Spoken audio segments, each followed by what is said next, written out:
they need it because you people don't know what they don't know until you tell Mm, them.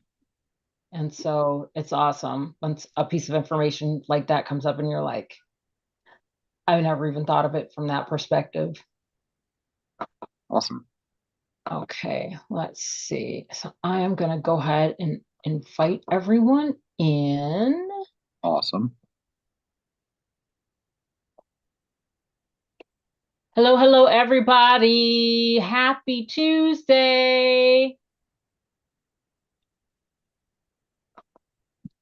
Waiting for everybody connect to audio, even though we're going to keep everybody muted. We are lucky to be here again with Mr. Patrick Pulsar Trout. He is our booking and show wizard. And I was just congratulating him on one of his new ventures, which is at an awesome venue here in Las Vegas. And he is their in-house guy, which is awesome. A lot of venues here in Vegas have had the benefit of Patrick, for booking their shows and promoting their events. But lucky is the venue that has him in residency, shall we say? So that's awesome. And yeah, so we are going to talk about booking and such. What do you got for us today, Patrick? Hi there. Thank you so much for inviting me back. Thanks to everyone for tuning in, taking time out of your busy day to spend some time with me and with the gang to talk about music and about booking. So, what we were just talking about, what we were just talking about now is I just came on as the new talent buyer for a club in Las Vegas that just opened up called Synwave. And it's a club specifically for goth, metal, alternative, just about anything in those genres. So for a promoter like myself who specializes in those genres, it's been great. And also for a lot of the bands in the market who are in those genres who maybe would have a hard time finding shows or not really know where could be their home base, I think it's going to potentially offer something great for them as well. Um, and it kind of got me thinking about what I wanted to talk about this month with the team. And I really wanted to talk about specifically in detail about booking your artist or booking yourself at a venue that is new, because it's an entirely different challenge from booking at an established venue. Because when you're dealing with an established club that's or theater that's been around for a long time, you're usually dealing with kind of an absolute. You kind of know going in what the expectations are. You probably have an idea of how to manage those expectations. And every venue is different. If you're dealing with a regular promoter who does DIY type events, you kind of know the expectation of how many people you're expected to bring, what your level of involvement on the promotion side is going to be. If you're playing, say, a venue on the Sunset Strip in LA, you probably know that going in, there may be a ticket sales requirement. You know, going in that they're going to be a little bit more rigid about what time you have to arrive, about parking, about things like that. But you're at least going in with your eyes wide open as far as what the situation is. Booking with a brand new venue is more challenging, but also more exciting. It's more challenging in the sense that in a lot of cases, you're dealing with places that are still figuring out their identity, still figuring out what they really want the business to be. And in a lot of cases, that takes a while. Some venues take years to figure out exactly who their customer base is. It's very common for a venue, especially in the bar scene, to open up and then realize a year in that their demographic is entirely different from the one they originally were going after, just based on the neighborhood or based on who enjoys going there. So, what I wanted to talk about today was how to combat that a bit from the perspective of an artist trying to get your foot in the door at a new place, how to keep your foot in the door, and also how to potentially set it up so that you're growing with the venue. Because those relationships are really great for building long term relationships. So, the first thing I want to talk about is the first step you should take if you want to book at a club that's new, which is go to the club itself as a guest. Go to the club as a paying customer, buy a ticket to a show, buy some drinks. If they serve food, maybe grab lunch or dinner there. But actually go as a guest first, because the first thing you want to figure out is what the guest experience is like. Because the last thing you want to do is put 50 or 100 of your friends and your family and your coworkers and your buddies to go see your band and then they have a bad experience because the sound guy doesn't know what they're doing, or because the door guy is being a jerk, or because the security is being heavy handed, or because of a lot of other little things that can go wrong. You're better off going as a guest, grabbing lunch at a place and realizing, you know what, maybe this isn't the right spot for me, than realizing that after you've already pot committed in terms of money and time into doing a show there. That is the worst feeling in the world, to know that you're literally stuck. So I strongly advise the first thing you should do is actually scout the venue out. Um, it doesn't necessarily mean you have to spend a ton of money, but what it does mean is that you do need to spend a little bit of time. Now, money is something that comes and goes. Time is something that you can never get back, but it's also the most valuable thing that you can spend. And that's something that I come back to a lot when I'm talking to new and developing artists, is making sure that it's not a matter of spending every last ounce of your time on work stuff, because that'll just burn you out. But it is important to think, okay, well, I'm going to grab lunch today. Do I go to the same place I always go for lunch? Or, hey, maybe I should go try this place, this barbecue place down the street that does country shows, because I might want to maybe try to play there. So it's definitely something that I recommend doing, because those little tiny things that you can do, whether it's grabbing lunch somewhere different that day, or grabbing coffee at a different place, or taking a little bit of time out of your schedule, can really open up a lot of doors for you. Because when you go to these places, it's not just a matter of seeing how the guest experience is, it also gives you a chance to kind of meet the staff of the venue early on. Gives you a chance to kind of get a good first impression of, okay, what are the servers like? What are the bartenders like? Are they friendly? Are they heavy-handed on their pours? Things like that. Because these are things you definitely want to factor in if you knowing who your fan base is. If you know that your guests aren't going to be happy paying for like $15 a drink, and they're going to want to go somewhere that has more neighborhood bar prices, you should absolutely factor that into what venues you play. Even if a venue looks on paper like it's a place your crowd would like, if you know that they're going to push back the minute they see the drink prices, or they're going to push back on the ticket price, that might be something you want to get out ahead of. Now, once you have kind of done that and you've kind of vetted the place and you've decided that it is somewhere that you want to pursue, the next step would be to contact them. Now, the thing that I do not recommend people do is, I do recommend scouting venues. What I don't recommend is going to a venue completely cold and then expecting to talk to the in-house booker or talk to a manager and, trying to talk to them about booking your act in person while they're trying to run an event or while they're trying to run lunch service. That is a really great way to irritate people and make them blow you off, which is not what you want. So when you first go down there, treat it as if you're just a regular customer. But then when you follow up, when you send the email, a lot of people recommend EPKs, and this is kind of, I feel like that meme with the guy from Tank with all the swords pointing at him right now. But I'm going to be honest, an EPK is not that critical, as long as it's good to have if it's concise. If what you're going to send someone is a 4 or 5 page PDF presentation about the history of your band, they're not going to read it. What most promoters and what most venues are going to look at is the link to your music. They want to see what date you want. They probably want to know how much you're looking for in terms of a rate, and they want to have an idea of how many people you can realistically bring out.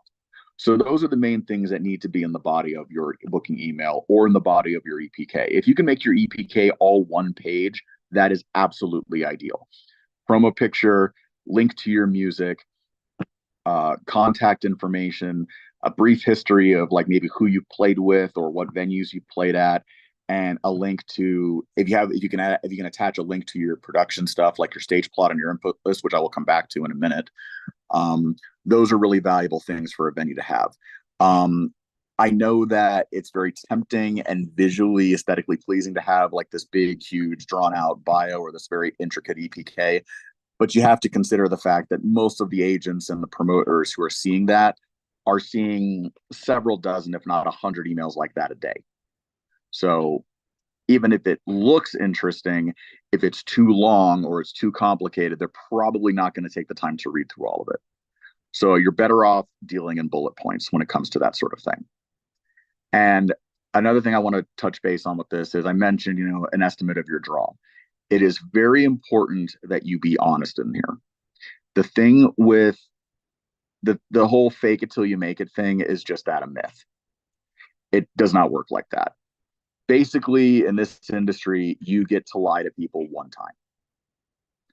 Once they catch on to the fact that you're not being truthful with them as far as what you can do or what you can draw or what your experience is, not only do you go to the back of the line with them, you're probably going to go to the back of the line or be eliminated entirely from the line with anyone that they work with, because it's a very small industry and people talk.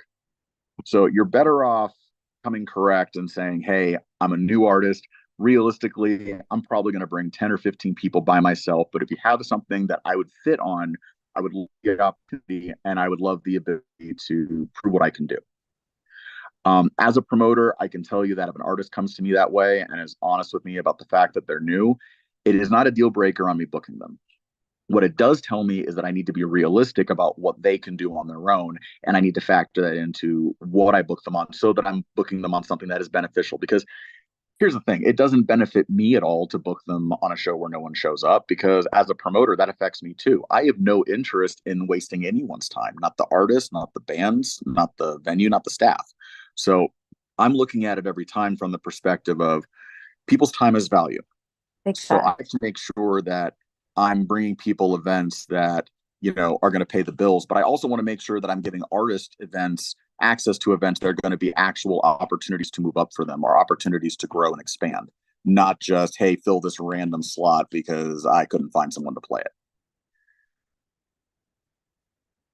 Now, once you've sent in an EPK, the reason why I mentioned production in terms of stage plot and input lists is this is something that a lot of newer acts especially neglect to send to venues, and that is a huge mistake.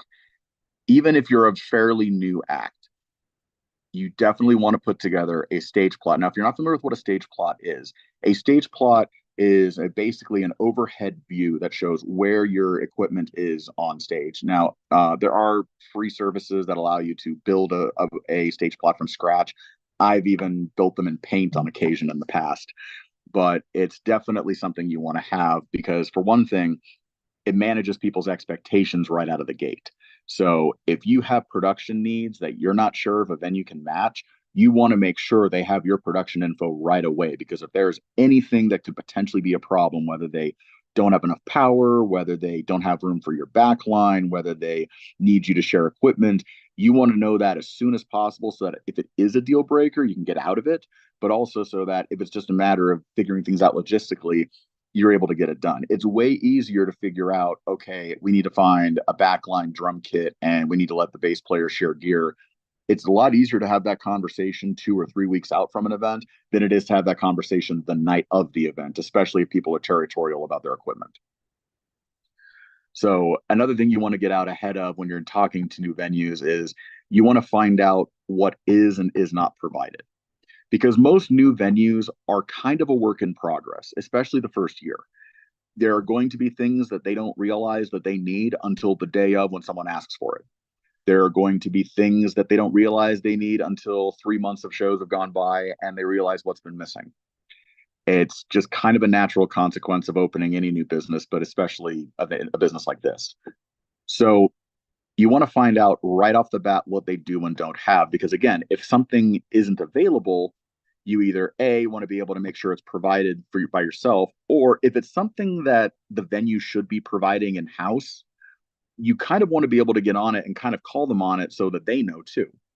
Um, and then another thing you want to get out ahead of as soon as possible is any potential restrictions on what you can do on stage or in terms of production. A lot of venues, because of where they're located, may have decibel limits on how loud your sound check or even your actual show can go. There's also a lot of venues that are part of strip malls, or they're part of buildings where there's offices next to or above them, where there may be a restriction on how early or how late you can make noise. There are a lot of new venues that are opening up with apartment buildings nearby where they have to factor that in. So you want to make sure going in that if there's an issue with volume, for example, So back in May, I had a show with a band called Weed Eater, who, if you're not familiar with them, they are a doom metal band and they are extremely, extremely loud. Loud to the point where I would say their sound check probably pushes 105 to 110 decibels, to where, I mean, I was literally handing out free earplugs at the door to anyone who bought a ticket just out of, just out of courtesy. Great band, but again, you have to kind of know going in that it's going to be a loud experience. And I ran that show by several venues who turned it down, not because they didn't like the band, but simply because it was too loud for where their space was. The last thing you want is a situation where you book a show, you get ready to do your art the way you intend it, the way you envision it, and then the night of, you've got some random person running up to you saying, hey, you have to turn it down because of this or that. That is the worst feeling in the world. You do not want to set yourself up for failure that way. So definitely make sure that when you're communicating with venues, that you're getting out ahead of in terms of production. Most venues will want to advance a show with you in terms of sending you the run of show, the schedule, all of that information at the bare minimum a week or 2 weeks out. If you haven't heard from a club a week to 10 days out, you definitely want to message them and double check things because they need to be advancing that stuff ahead of time. Which brings me to my next topic, which is going to be promotion. Now, again, with a new venue, you have to kind of assume that they're still figuring things out. Now, it's one thing if it's an established brand that's opening up a venue. Like, let's say Live Nation opens up a new club in your town. Live Nation's been doing this for a very long time and they have an established system, so they probably know how to dial everything in right off the bat. Or if it's a venue that's being booked in house by someone who's got a lot of experience in the local scene. But assuming that that isn't there, you aren't necessarily going to be dealing with people with a ton of experience. You're going to be dealing with people who are new in places that are new, that don't necessarily have a built-in promotional database. Now, some new venues that open up either have other clubs that they own, or they have people coming in as an outside booker who have their established mailing lists or their established social media lists or their established publishing lists. But a lot of new venues don't have that, which means they're essentially starting from scratch. So you have to kind of assume with a new venue that you're going to have to take a little bit more of the promotional burden on, but that isn't necessarily a bad thing. By taking more ownership of the promotion side, it kind of enables you to be a little bit more aggressive in what you ask for, especially with a newer venue where they are trying to establish who their customers are and they're also trying to get bands in the door and prove what they can do. That doesn't necessarily mean that you can hyperinflate your ask, but it does mean that you can be a little bit more aggressive about pushing things on the ground, especially if you're bringing your own promotion to the table. Now, when I talk about promotion, a lot of bands, and I hate to say it, a lot of promoters seem to define promotion as this. Well, I made an event page on Facebook and I posted the flyer on Instagram. That's it. I'm done. Don't do that. Please don't do that. That is not enough. And at the same time, just doing physical flyers and a physical poster isn't enough. You really have to hit people with the same message multiple times in multiple ways for it to have any sort of impact. It's not enough for someone to simply see your band's banner ad while they're doom scrolling. They got to see a flyer when they go to a show and they go back out to their car. They need to see a poster when they go to their favorite record store or their favorite tattoo shop. They need to see an email from the mailing list. There needs to be multiple ways that the message is being communicated with them for the message to stick. And again, with a new venue, you can't necessarily assume that that messaging is going to be coming from them. So it's really critical to have marketing both on the ground and digitally. I recommend flyers and posters all the time for the simple fact that while some people consider antiquated, the thing with flyers and posters are flyers and specific targeted advertising you can kind of do now. It's kind of been a weird role reversal where 10 years ago, social media marketing was targeted and flyers and posters were kind of more of a spray and pray strategy where you just tried to get them out everywhere. But the way the algorithm has changed over the last decade has kind of created a role reversal where nowadays, when I do digital ads, for example, on Meta, I've gotten more traction out of simply targeting people in the specific age range and the specific city But then as far as interests or other artists, I leave that blank because I found that the more specific I got with it, the not only the fewer people I was reaching, but I was reaching the same people over and over again. And I think that's especially true with certain subgenres. I mean, I book a wide variety of metal, whether it's death metal or black metal or hardcore punk, things like that. But in the algorithm's mind, it's all just heavy rock music. So if I build 10 ads, all targeting specific subgenres of bands, it thinks I'm trying to target the same 100 people versus you're better off casting a wider net. Um, with flyers and posters, it's a little bit different.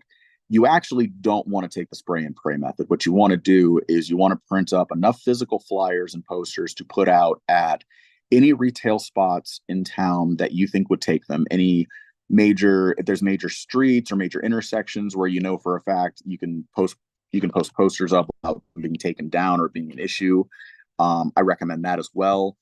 Record stores, vintage clothing stores, tattoo shops, smoke shops. Depending on your genre or if your country, you might want to try some Western Emporium stores or boot shops as well. You might even want to try hunting and fishing shops if you're in the country market or bluegrass. If you're more into like hip hop or R&B, beauty shops, barber shops. There's a lot of different avenues you can take. I actually have for each of the different subgenres that I book, I have specific routes that I will take different things to. For example, if I book a J-pop act, for example, I have specific shops and restaurants in the west side of Las Vegas, which features a lot of Chinese and Japanese and Vietnamese places where they won't necessarily take flyers and posters for like my metal shows or my punk shows. But if I have a cool act from Japan or a cool act from South Korea, they'll take a poster for that. Or if I have an act that appeals more to like the nerd or gaming culture, like let's say I book someone like MC Chris or Mega Ran or someone like that, there's certain barcades and video arcades and things like that that will be more excited to take a poster for something like that than for my normal stuff. So there's really nothing wrong with getting super specific about where the flyers and posters go because that what you're trying to do there is you're not trying to get it in front of every single random person. You're trying to get it in front of the specific people who are going to be really excited for what you're trying to do. So a couple more topics I wanted to talk about before I open up for questions. Um, when it comes to the actual show itself at a new venue, again, a week out, bare minimum, you want to be advancing with the club, making sure that they know what to expect from you, making sure that you know what to expect from them, making sure that if there's any issues or venue policies that need to be discussed, that you're getting out ahead of it as far as possible. And then the day of the show, when you arrive, you just want to make sure that you follow the fundamentals. You want to make sure you arrive on time, whatever the load in time is. You want to make sure you're on time for that. You want to make sure that you're ready for sound check. You want to make sure that if there's any additional equipment that you're expected to bring, that you have it on deck ready to go. One pro tip, if you are trying to make friends with bands from out of state to get shows out of state, offering to share backline with them will go a very long way. Especially if they're just coming up like from one state over to play the show. If you can offer them access to a drum kit or access to a guitar amp or a bass amp, and they don't have to drag that with them, that will go a long way, especially if you're looking to try to play shows in their town. So that's something I highly recommend. And I think the biggest thing is when you're going into a new venue, just establishing that you're seeing it as a team effort, that it's not just about, okay, we're going to do our 30 minutes, play our set and leave. It's no, we're going to be a part of making this night a success and also making this an event that people are going to want to build on and come back to. And what you really want to do is by the time you leave the venue, you want the venue's mindset to be, all right, the next time we have a show in that vein, that's the band we're calling. That's the artist we're asking for. And again, new venues do go through growing pains, and you have to factor that in. That being said, you do definitely want to make sure that your boundaries are being respected. If the venue staff is being rude or abrasive or being unpleasant, find someone you can escalate that to, whether it's a manager or even your own management. But that's definitely something that you shouldn't not address. But what you don't want it to do is have it turn into a massive blow up that threatens the show. There are a lot of things. One thing I tell people all the time is that there's a tendency to assume that if something isn't done right, or that if something was done a certain way, that it came from a place of malice. 9 times out of 10, it's coming from a place of either indifference or incompetence.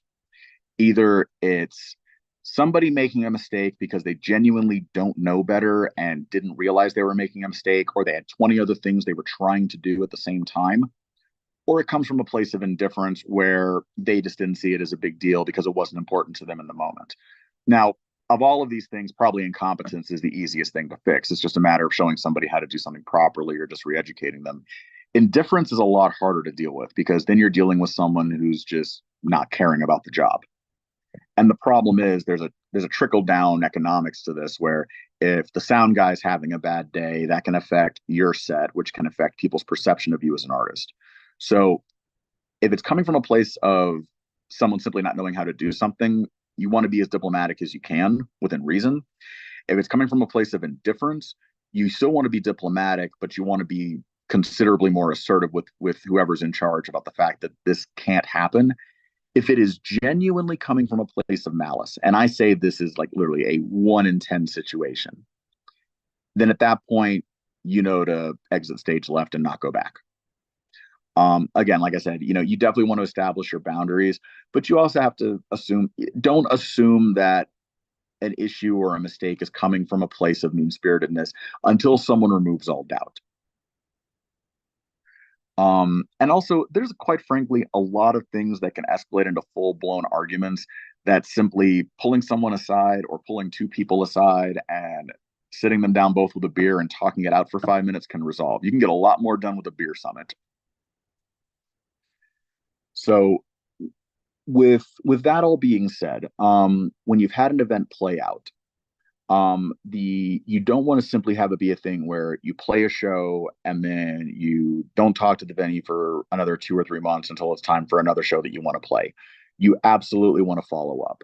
What I usually recommend is the Monday or Tuesday after a show is played out, shooting a short email to either the promoter or the venue to say, hey, thanks for booking us. We really appreciate the opportunity. Keep us in mind for future stuff.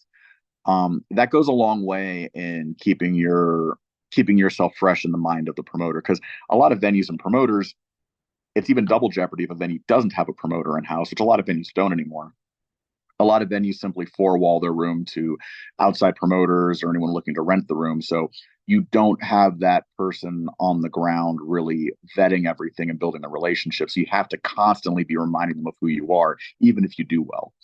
If it's a venue with an in-house promoter, you still want to make that effort, simply because a venue with an in-house booker is a lot more likely to be more selective about who they book, and they're also more inclined to stick with artists that they trust. Once you establish reliability and consistency with an in-house booker at a venue, you are more than likely going to be the go-to person that they talk to. I mean, I can attest to that 100% as a promoter.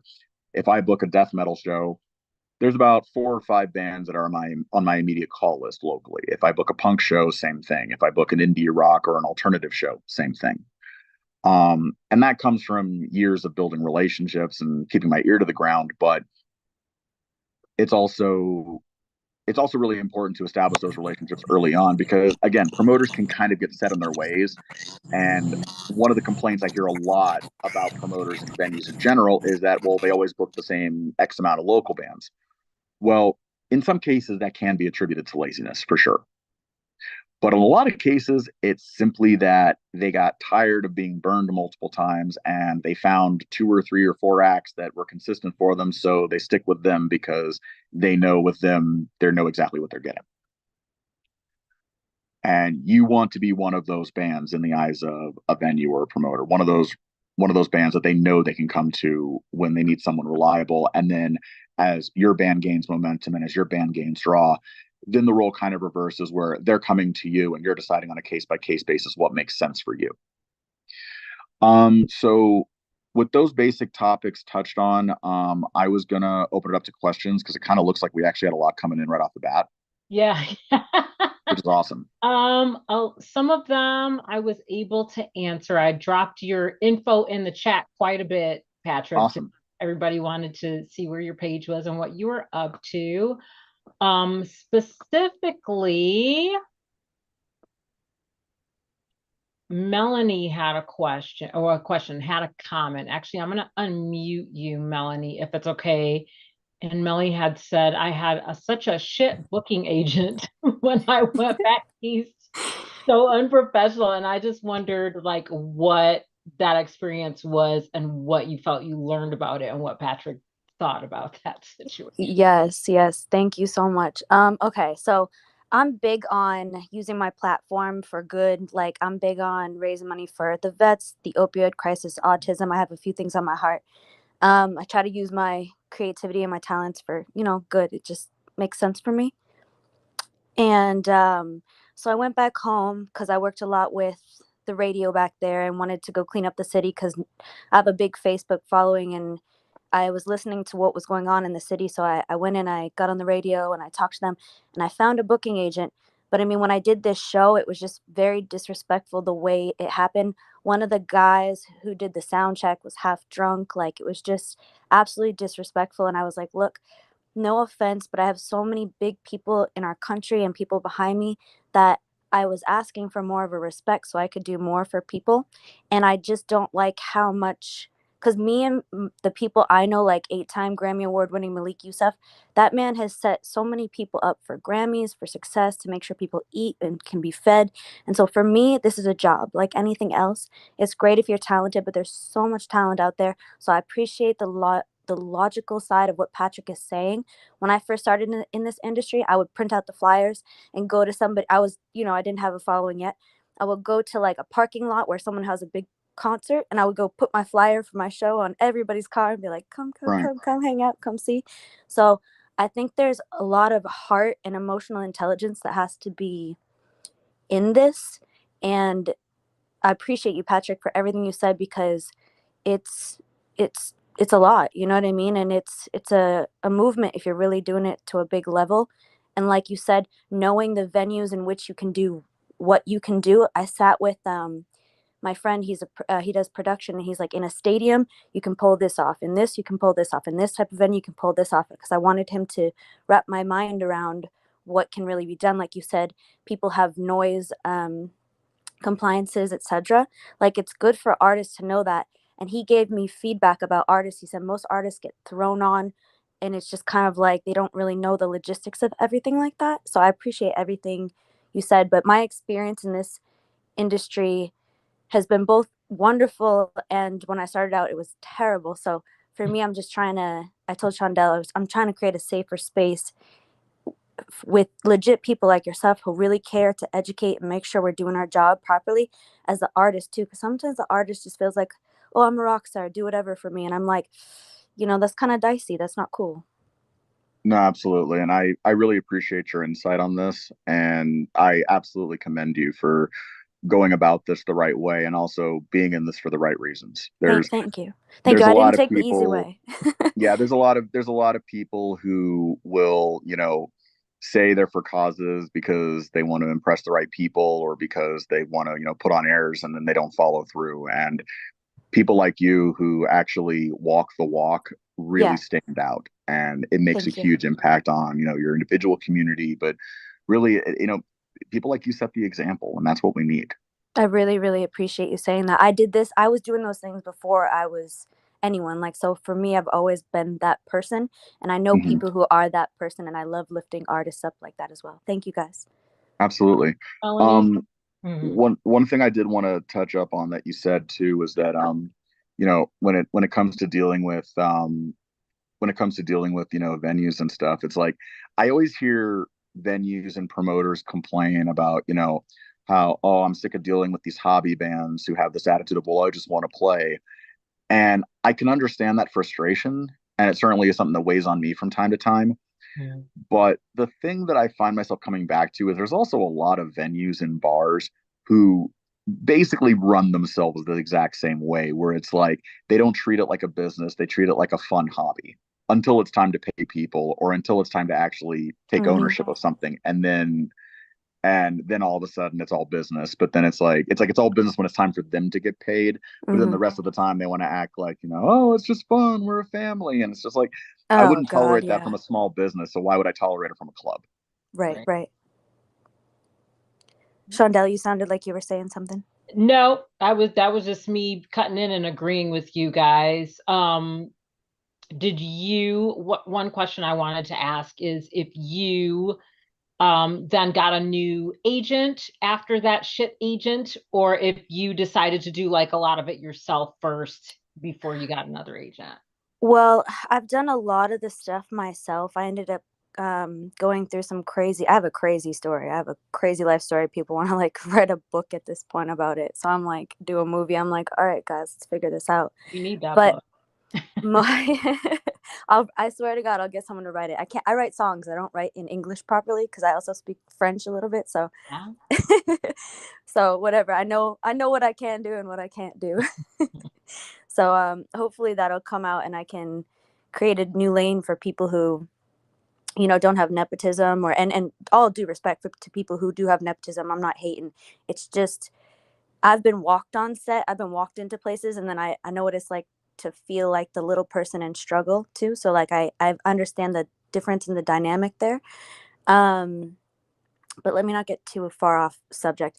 I didn't have a regular agent for a while. I went back to my hometown because I had gotten big enough to the point where my voice got big enough, my platform got big enough, and people really hearing me. And I found this guy. I said, I went to the venues. I asked my friends, like, where do you want me to play? We want you to play here. So we got a hold of the booking agent. And then after that first show, I called it out and I called him out and I said, you're being like completely unprofessional. And he, he didn't care. Like, no one really cares. Like, that's just what it is. It's just like a cold shut door. And I'm resilient AF. So I'm like, listen, don't play with me. Yeah. So I don't know. I'm so kind and logical and I get the work done and I try to be professional. I'm not a perfect person. Nobody is.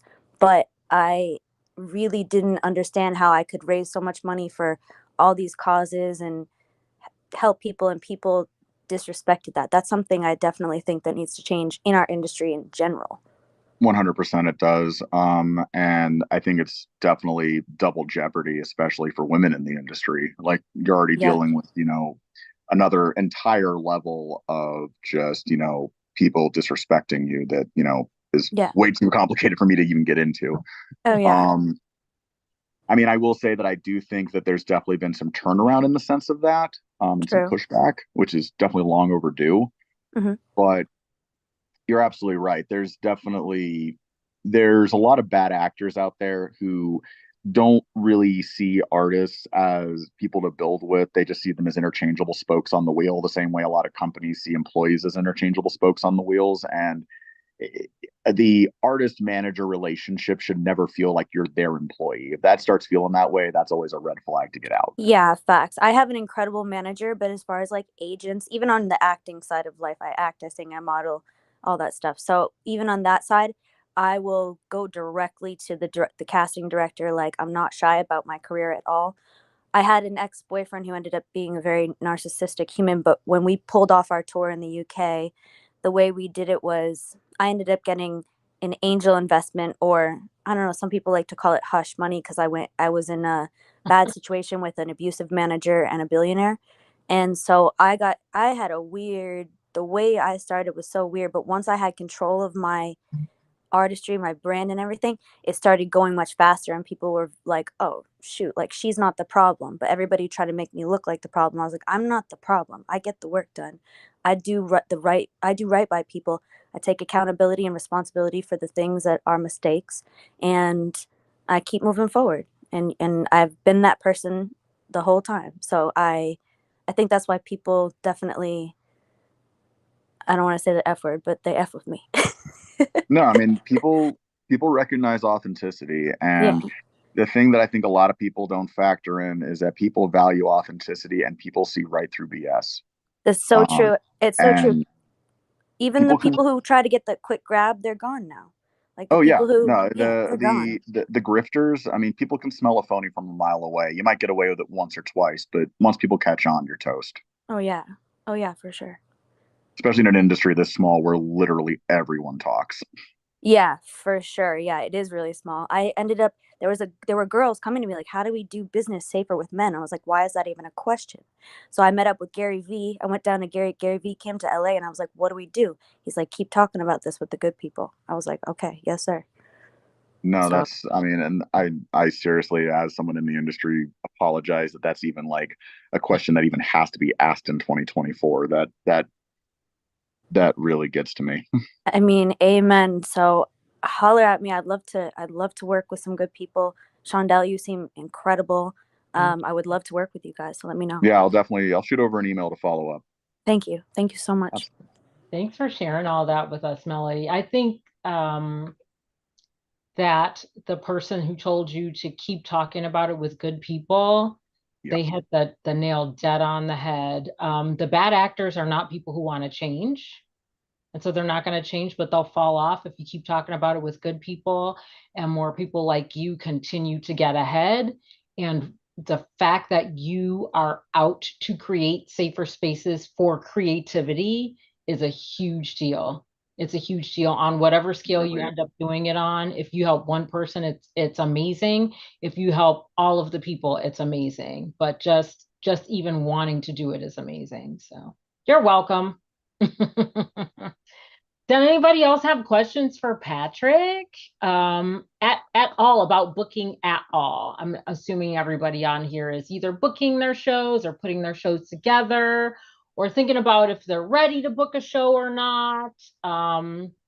But Patrick's really got a perspective that's amazing. It's amazing, Patrick. Thank you. It, it just I think a combination of your innovation and foresight, and then also your experience and what you do with that experience. Not everybody gets experiences and actually uses it for something.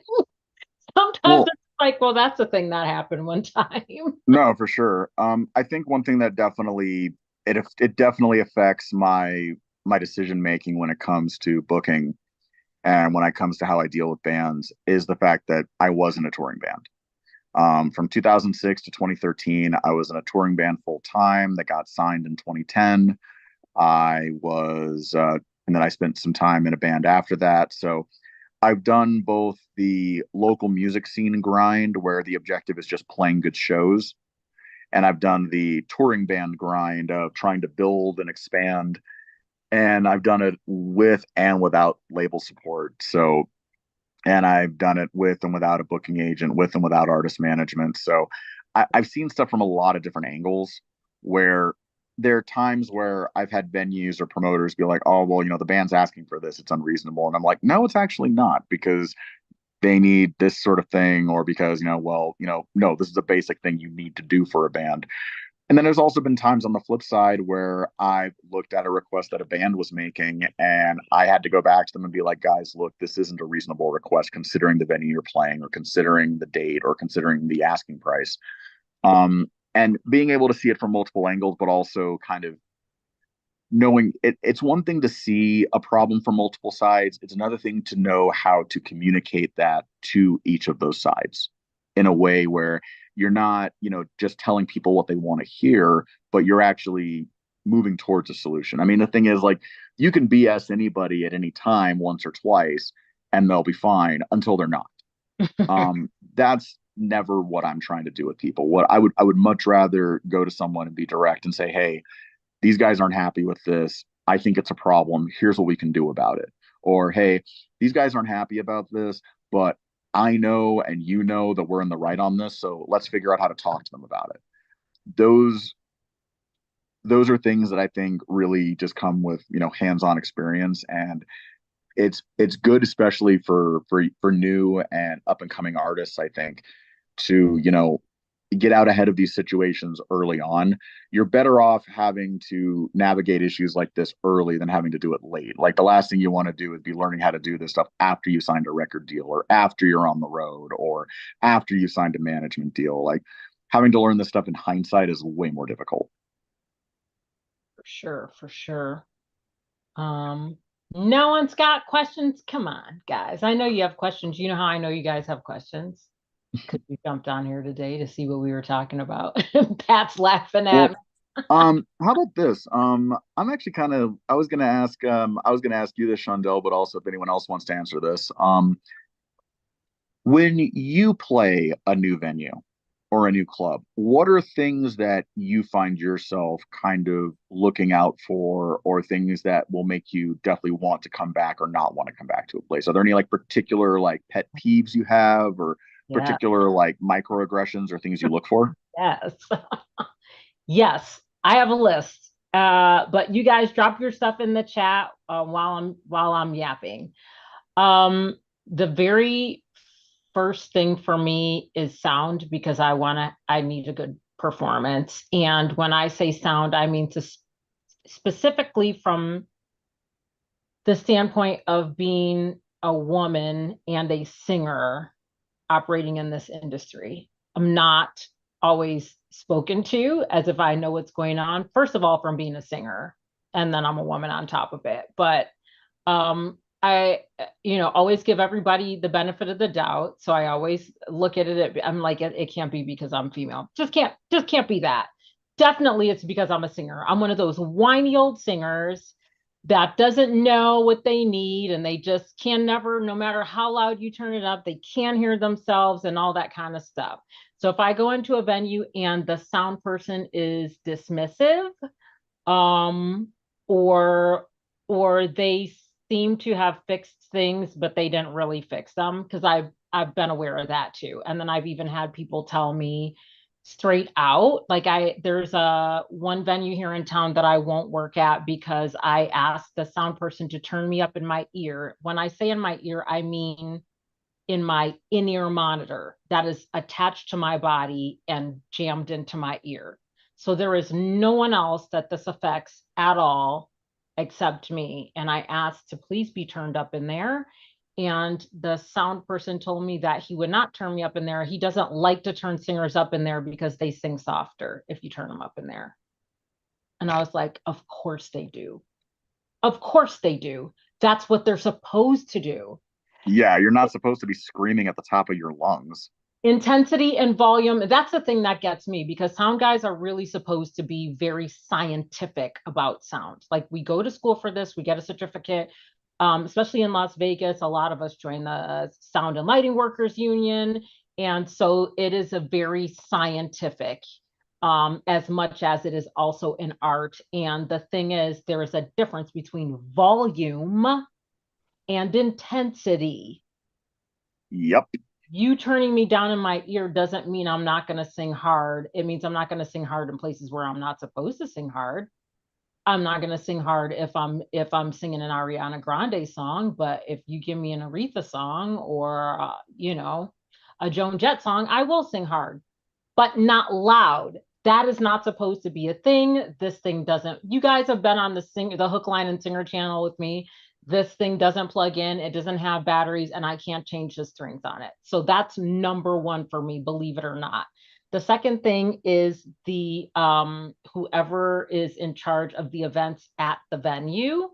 Um, as long as they're engaging, I don't like to be super separated from that person unless we're talking a corporate event. And then I want to be extra separated from that person because I need a person to play good and or bad cop in between me and the corporate people, because they don't always, their agenda is something very different than having good entertainment solely. But if That's it's a really good point. yeah, if it's if it's a venue where they're looking to have entertainment so they can sell drinks, which is like 90% of it, I definitely don't like to be extremely separate from that person, because in the situations where I have been not had access to that person, the events didn't go well. They tend to be the person at the venue that plans the events, and then they work like 9 to 5, like planning the events, putting the bands in place, putting drink and food specials together, and then they go home, and whatever happens when they leave is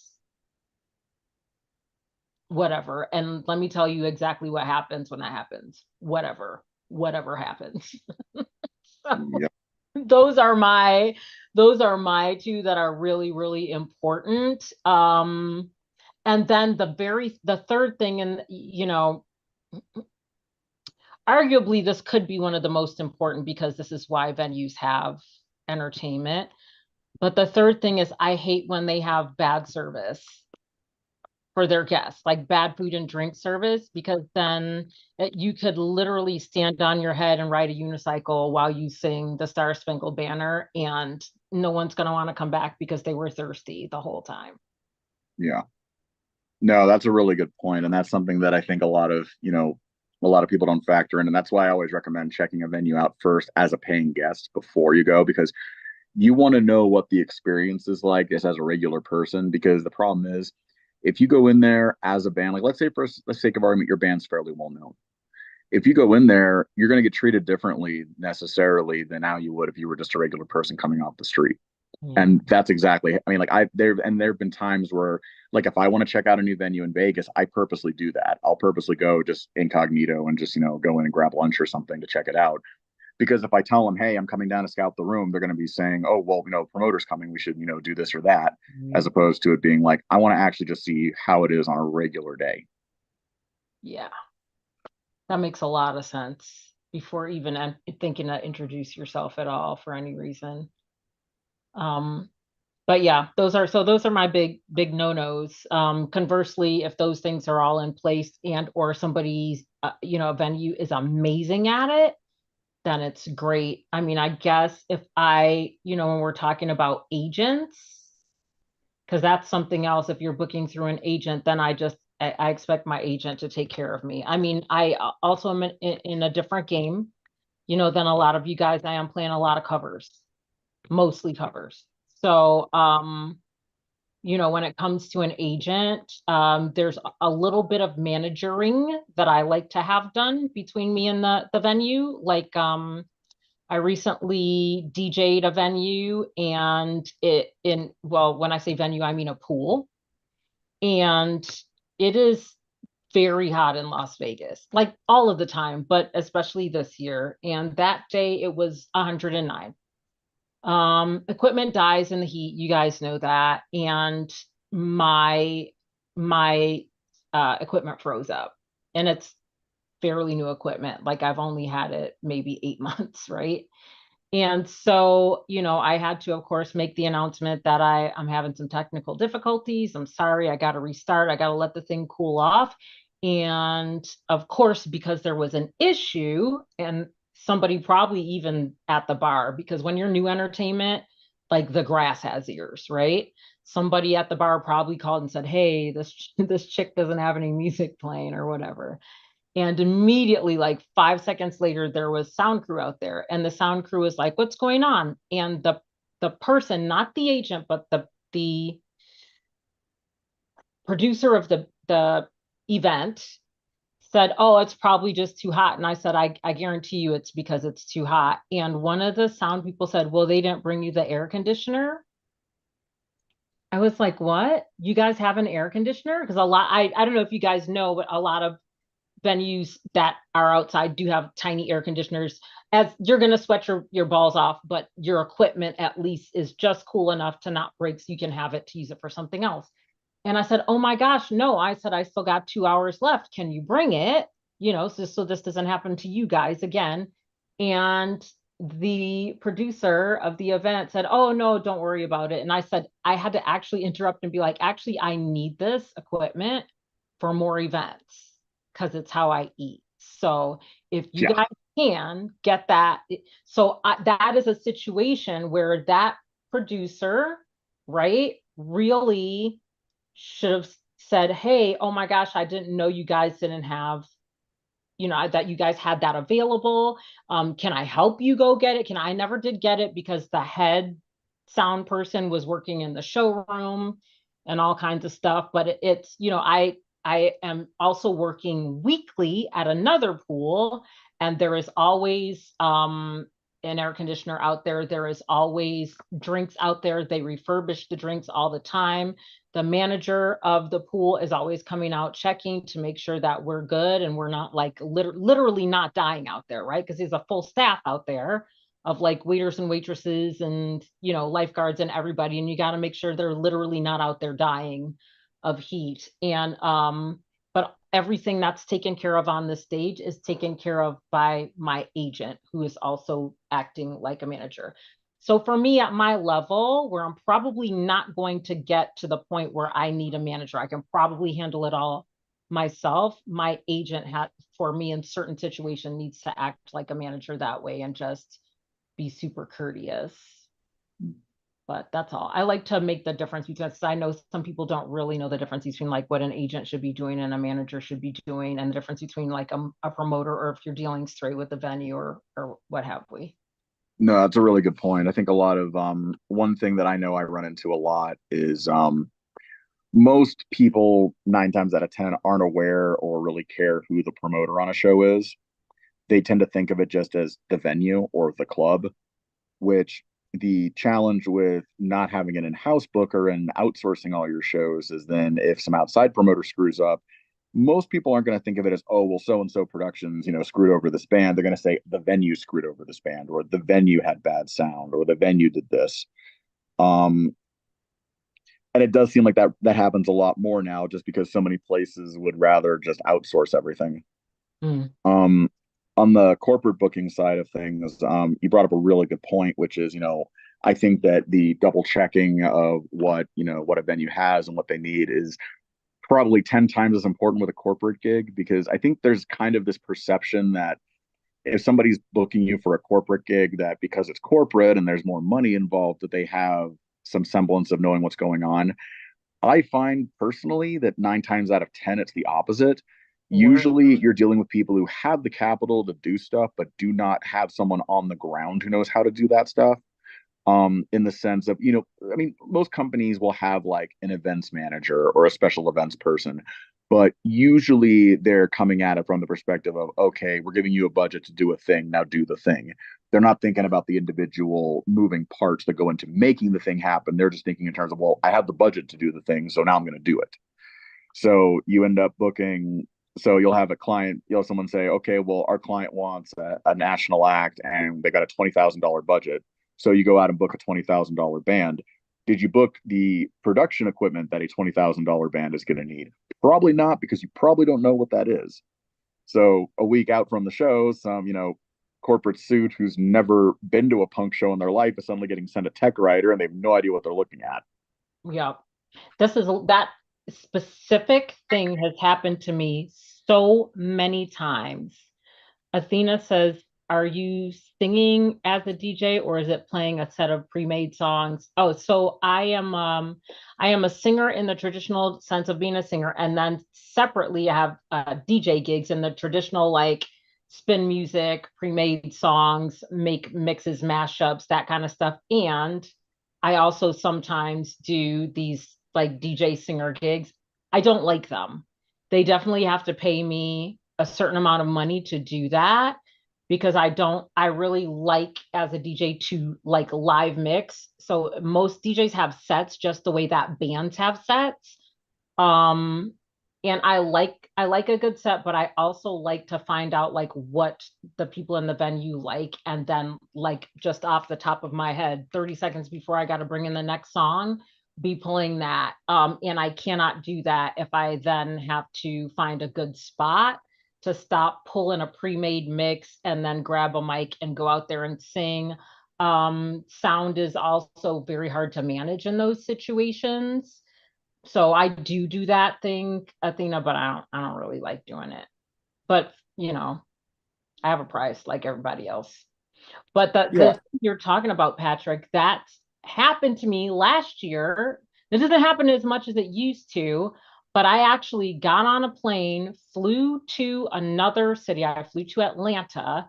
First of all, when we got there, our rooms were not sorted out. Oh, Second hell of no. all, we found out that the agent, who, it wasn't my agent, I was doing a favor for a friend. So be careful when you're doing favors for friends.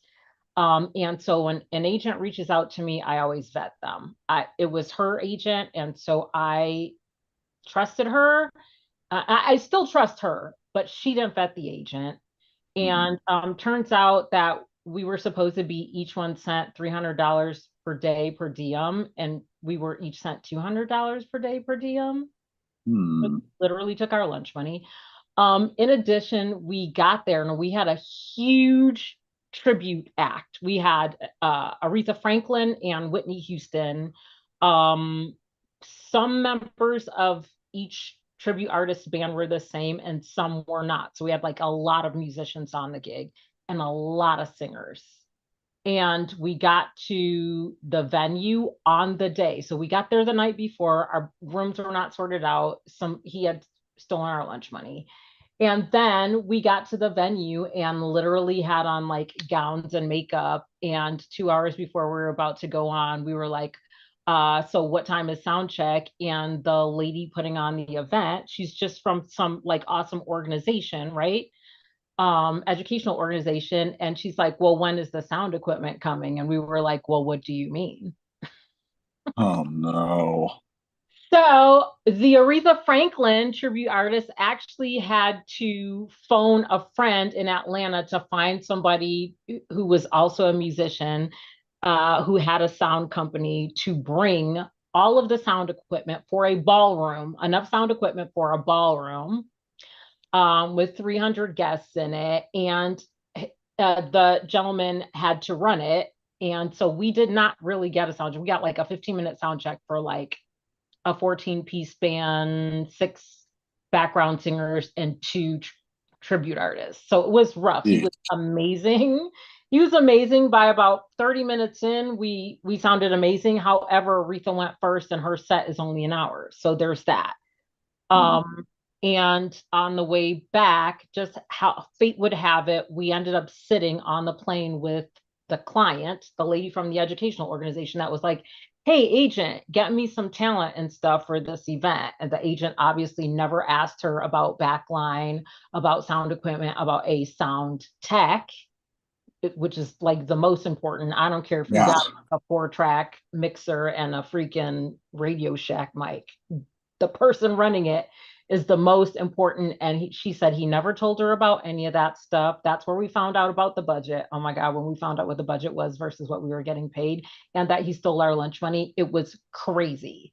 So, I mean, all of that was like a huge nightmare. But honestly, the biggest part, because you can always do your gig and then fight for your money later, right?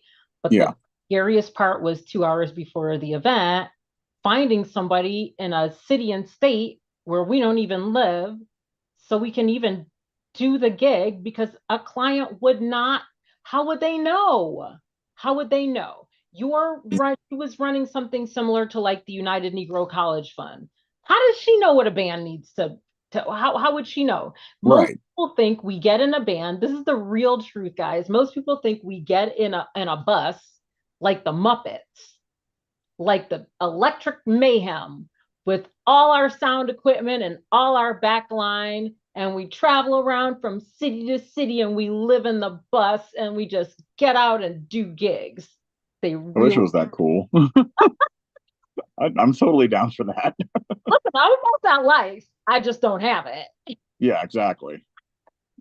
Yeah, it's Yeah, go ahead. Talk. oh, I'm Talk. sorry. I'm gonna no. Yeah. Go ahead and talk. I'm gonna unmute Pat to talk to you for after your comment. Oh, no worries. Yeah, I was just gonna say, yeah, there's definitely a major like misconception as to, just what goes into putting on an event, which again, when you're dealing with newer venues, a lot of the new venues that open up, even if they have the budget and the means to do stuff, are going to be in that same position where they're not necessarily going to know right off the bat every single thing they need. Even with new venues that I work with now, that are competently run, we're always finding little things here and there that we have to improve upon. For sure, for sure. Pat, I Hey, hate to be one of those people that makes you write the question and then state the question, but can you state the that's okay. question? Yeah, well, I moved to this area that I'm in now. It's in Asbury Park, New Jersey, Nice. which is like one of the only music hubs in New Jersey. I mean, there's Atlantic City, but it's different. It's a different, like you're saying, that covers. Yeah. So there's a different vibe there. Oh, I mean, they have national acts there too, I suppose. But in Asbury Park, there's a lot of cover music. But then the air about Asbury Park, of course, aside from the Springsteen and Bon Jovi and all these great bands that have played here, is there's kind of an air of original music, but original music is like kind of a minority show choice. It's usually like everywhere else, I guess. It's like tribute bands are really hot, and now not to say that there aren't original bands, but so let me some people boil this down. So I just moved here. I do mostly original music. I just joined a band. I was invited to join a band. I'm a guitarist, like a lead guitar player. But I'm a singer songwriter. And so I'm trying to get a little foothold here. Like, I don't expect to explode here, um, you know, compared to everything else that's going on. I mean, there's a lot of venues and a lot of shows, a lot of great bands, performers. But here's where I'm at. I get all the time, just about every show that I play all over. I play around the East Coast, Pennsylvania, New York, Philadelphia. I always hear, "Oh, you're great. Your songs are great. You have a great voice." Blah blah blah blah. And then there's really no. I don't have any traction, like pulling people in. Um, so what I'm trying to do here is in Asbury Park is I'm trying to like use this as a base camp. I'm putting a band together. I now have a backing band. I'm going to go like more electric. I think that'll help with me to do like some guitar work. Um, how do I get people? How do I excite people to come out to my shows? I mean, to like really want to come out. And now considering there are so many other options here, it's kind of like being in New York. You can go anywhere and see pretty much anything that you want. Around here, there's a lot of different types of music, and so I'm just trying to wrap my head around that. Like, how do I, um, you know, motivate people to come out to my show? That's where I'm at right now. So this is the local thing. I'm also getting ready to release some new music, and I'm working on a, social media plan and, regimen, to gain followers that way. But that's not going to help me as much here right now, you know. Well, what I would say in response to that is in terms of, I think you're thinking about it the right way in terms of you're thinking locally. Yeah. I think the problem that a lot of artists have when they're trying to expand their base early on is they're thinking about it too much in a national sense or like in terms of the internet. They're not really thinking in terms of the brick and mortar aspect of getting local people excited about what you do. Um, I'm based in Las Vegas, and Las Vegas has a similar challenge as a promoter in the sense that I'm in an entertainment city that on paper looks like it would be an absolute slam dunk for any artist who wanted to play there because it's the entertainment capital. The thing is, it's the entertainment capital if you're on the strip. And if you're on the strip, basically you're either a national headlining act or you're playing in a cover band in one of the lounges. Once you get off strip, that's where it gets interesting and you get the cool alternative stuff, metal, indie, things like that. But you're getting it on a much smaller scale. You're getting it in the 200 seaters, 300 seaters, the dive bars, places like that. And what I would suggest is depending on who you think your music would appeal to in terms of not so much age. I would actually throw age out the window entirely because one thing I've noticed in the last few years, especially post COVID, is that music doesn't really have a date on it anymore. When you look at the songs and the styles of rock music that have become more popular in the last few years, it's styles that have influence from the 2000s, the 90s, even the 80s. You had an entire generation of young people who tuned out of rock music in the last decade because it got so damn boring. And now all of a sudden, you've got all these new young acts in their early 20s that are playing music that sounds like it would have been on the radio in 1994, but just more aggressive. Yeah. And that's really cool to Production's different. see. Yeah. But it also means that you're not necessarily, if you want to play a style of music that's, you know, either something you personally enjoy or a throwback, you're not stuck only going after your own age group. You can actually have a broader base appeal to everyone. So what I would suggest is, if you have the time to do some legwork in terms of figuring out where the people who like your specific genre or subgenre of music, where they hang out, what places they like to eat at, where they buy their records, where they get their Okay. tattoos, where they buy their clothes, things like that.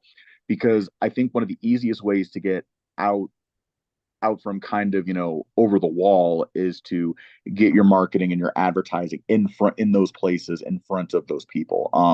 Sometimes that might involve going into a pizza place, buying a slice, and then at the end of it being like, oh hey, by the way, I got a show coming up next month, would I be able to throw a poster up in the window? It's way easier to have that conversation after buying a beer or buying a slice or something like that than it is to just go in cold.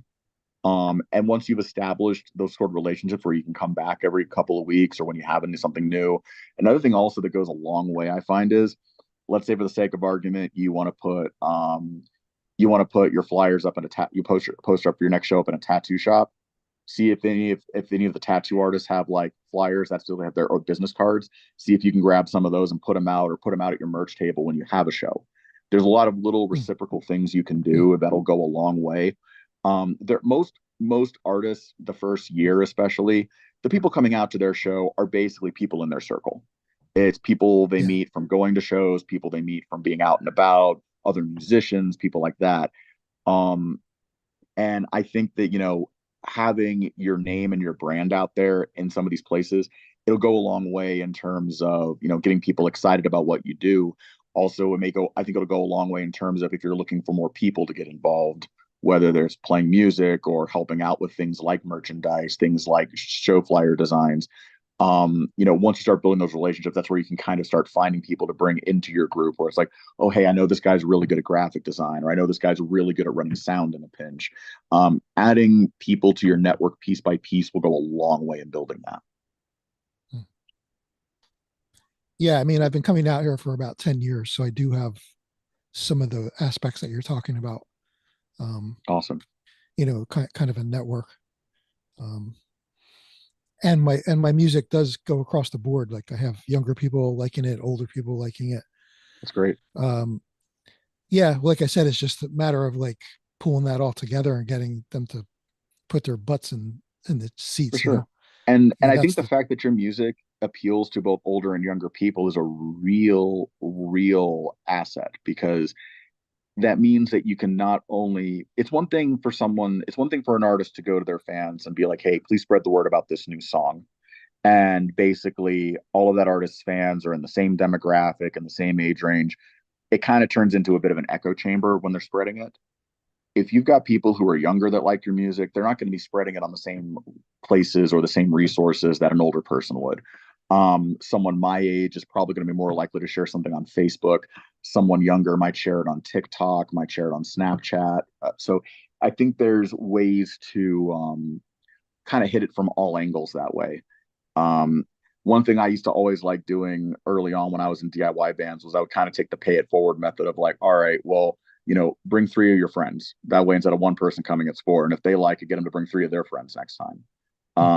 And I've really tried pushing that hard over the years, because especially when people get in on the ground floor of finding a cool artist that they like, they really tend to take ownership, in the sense of like, there's always going to be those people who want to gatekeep and be like, well, I liked them first. Most people aren't like that. Most people want to share the things that they like with other people. It's kind of a natural human instinct. So being able to tap into that really, really helps. Okay. Yeah. You said that earlier about getting out to like local shops and everything. That's what kind of triggered that. All right, cool. Well, I will start to think about that and put that together. I have a club. There's a couple of clubs, but the club I just played at last week, this past weekend, the people were really, they want me to come back, and the band that I was backing up on guitar, they want that band to come back. So, I have a good opportunity to make a little mark there. So that's a little advantage too, but okay. Well, thank you very much. Absolutely. I love watching your thought process happen out loud, Pat. That's cool. That's cool for me. Right on. Well, everybody, we have come to the end of our time. In fact, we have exceeded that time because we love listening to what Patrick has to tell us so much. But please join us next first Tuesday to talk with Patrick again. And I would love to hear how your stuff is going, Pat. Awesome, for sure. Excuse me. I know I'm probably a little late towards the meeting. I had a hard time logging in. A little bit late. We're at the end of the meeting. I'm glad you could finally get on, though. Yeah, I had some difficult time to try to get on because last time I tried to log on, it wouldn't let me get through. Oh no, I'm sorry. But I wanted to know, like, what was the meeting about and what was being discussed, so I can be able to catch up. Yes. So 2 things. If you did get in here, that means you're a full paid member with us, which means you can actually go in our archives and see the entirety of this meeting. So these are what we call our coaching sessions. We have different subjects depending on what day of the month it is. This being the first Tuesday, every Tuesday we get on with Patrick Pulsar Trout, who is a talent buyer, agent. I don't want to understate what all Patrick does because it's a lot of things in order to be able to put on the kinds of events that he does. But basically, he talks to us about being able to book our projects, how to go about it, what it should look like once we get on, and how to make sure that it works out and it works well so that we can keep booking it. Okay. Yeah. So do this. Please look for the live music Slack channel. Look for your invite to that because I haven't seen your name before, so I know you're new. So you should be looking for a Slack invite. So you can look in the archives. You can also go to the Music Alliance website and just log in, look through the archives, and you can see this one and all the other ones that Patrick had up with us. And you can also see the calendar for what's coming up. Okay, what's the website? Musicalliance.com. Musicalliance.com. Then go to the Slack channel. No. So I'm thinking you're a paid member with us because you're in this meeting, and this is right. Okay, so just go to musicalliance.com, log in right to your account, and then look for the archives. The other thing is check your email, whatever you signed up to Music Alliance, but check that email, and that's where your invite to the Slack channel should be. Okay. Yeah, and if not, email us. We always have somebody ready to call you up and help you get on. All right. Thank you. Okay. Thank you. Is it Jason, Jashin? Joshine. All right, Joshine. We're going to be looking forward to talking to you. Absolutely. Take care. Good night, everybody.